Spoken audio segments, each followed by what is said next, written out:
Okay, so I am going to introduce this little puppy to a cone. Most of the time, unless there is something bad that happens, or space surgery or neuter surgery, your puppy won't be introduced to a cone until they absolutely need it. And usually this is at a time when they're in pain or stressed. So it can be helpful, if we can, to go ahead and introduce them to it now. Plus, it's a fun way to spend some time and get them doing a trick.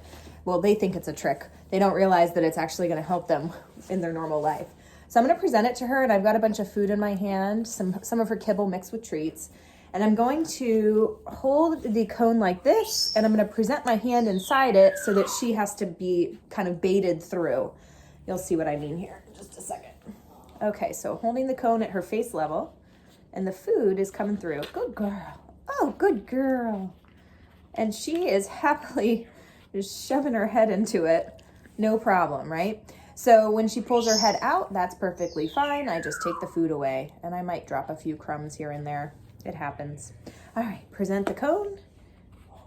Here's the food. Good girl.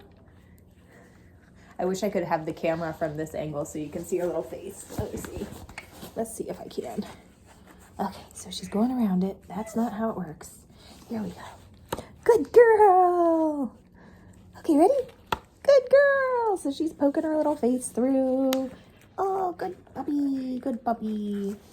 And we can start with different cones. This is just what I happen to have in the house. But if you had one that could get bigger so that it's easier for her to stick her head through and then slowly tighten the size of the opening, that's an even better strategy rather than them having to really push their head through.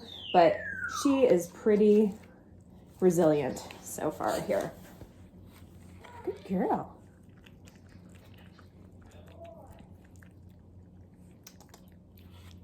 If anybody's ever had to fight their dog putting a cone on, you know how unpleasant it can be. Look, it's all the way on. Good girl. Good girl. Now before she panics, whoop, I'm going to help her get it right off, and then I'm going to reward her. So that wasn't that big of a deal either. Yay. And she did that herself. You notice I didn't push it onto her. She was pushing through. So we'll do this a few more times, and then 6 months from now when it's space surgery time, if you do this a few times in between, it shouldn't be as big of a deal. Yeah, good girl.